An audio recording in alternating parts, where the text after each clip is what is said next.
Hi Nick, I'd like to present an alternative theory to the conclusion you came to regarding the Bloomberg article that JP Morgan have hired a tanker in order to store, well, heating oil, but I'm going to use crude oil as a proxy for the general oil market or energy markets.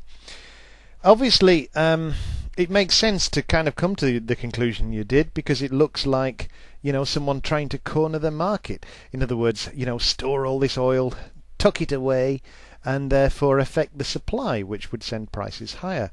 But I don't think that's viable for a couple of reasons. One, you're not going to corner the market with a tanker, one tanker full of oil. That's just not going to happen. And two, if JP Morgan wanted to take advantage of an expected hike in oil prices or heating oil prices, they wouldn't buy the physical oil. I just don't believe that. They're not an oil company. They're not geared up for it. They're having to hire a tanker when they've got all the tools they need in the futures market, which in cohorts with Goldman Sachs, they have their finger in the manipulation pie anyway. So if they expected oil prices to go higher, and certainly if they had a way of, let's say putting their finger in to ease it higher, then I think they'd be buying futures contracts and manipulating the market higher, and they'd just use their news contacts to spread this word. Oil prices are going to explode. We'd see news articles of $300 oil again to get everybody hooked in, and that's how they would do it. They wouldn't buy actual oil. Why would they? They don't need it. They don't need it in order to make money from the upside in oil. Let me present this as an alternative idea, and this is based upon observation of what actually happened, or my interpretation of what happened, and I've made a couple of videos on this earlier in the year, which I think in hindsight look pretty good, on oil and a thing called contango.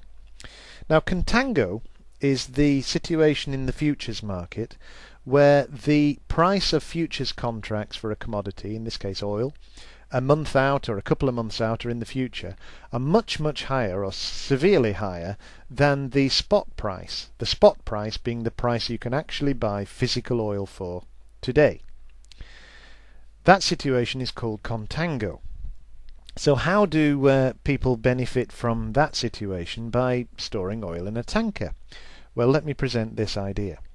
Let's say that we bought oil now at $50. Just as an example, that price. It's not the current price, but let's say we paid $50 for a barrel for oil and stored it in a tanker.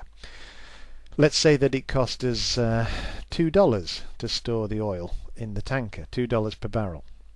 And let's say that with the futures market in steep contango and inflation expectations driving the futures market higher for several months out, we could sell a contract for $60, say 2 months out or whatever. So we've paid $50 for the oil, we've paid $2 to store it, and we've sold it for $60, which sounds great. And it is great, because if the oil goes up to $60 and that contract is exercised against us, then we've just simply made an $8 profit. $50 we paid for the oil, $2 for the storage, and we sold it for $60. That's a straightforward deal. However, let's say that oil kind of bounced around between 45 and 55 or 60 or whatever, and basically it was under $60 when that contract expired, the futures contract that we sold for $60. That means the buyer isn't going to exercise the contract against us. It's going to expire worthless, which means we have a tanker full of oil. We've made an $8 profit on it, and we can then sell futures contracts again. So let's say that we sold it again at $60 or at 55 or whatever. Anything higher than the price we paid for the oil plus the cost of storage for the period to the expiry of the futures contract, anything over that just keeps totting up, and this is what they did earlier in the year, month after month after month. So it's kind of like renting the oil to some extent, just selling it again and again and again, the same oil.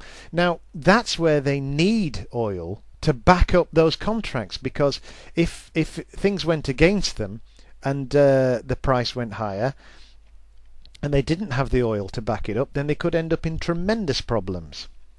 So, let's say they sold a contract for $60 and had no oil, just were taking the risk. They're basically short oil.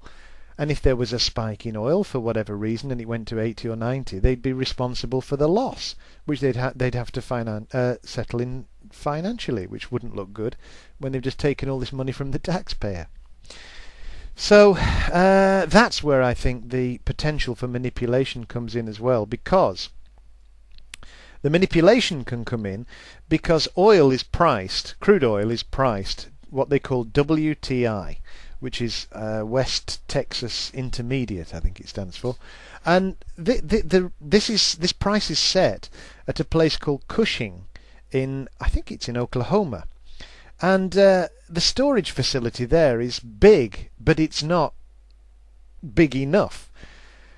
And it is open to manipulation. So imagine that our tankers of oil that we've got stored at $50, that we paid $50 for, and oil creeps up to, it's just around 60, and we think, wouldn't it be nice if those contracts expired worthless? Here's an idea. Let's release a flood of oil from our tankers into the storage facility at Cushing.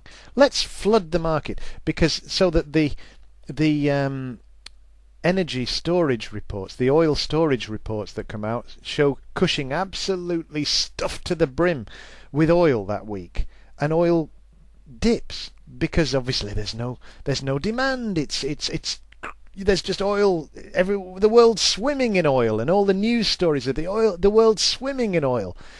And so our $60 contract that we sold expires worthless.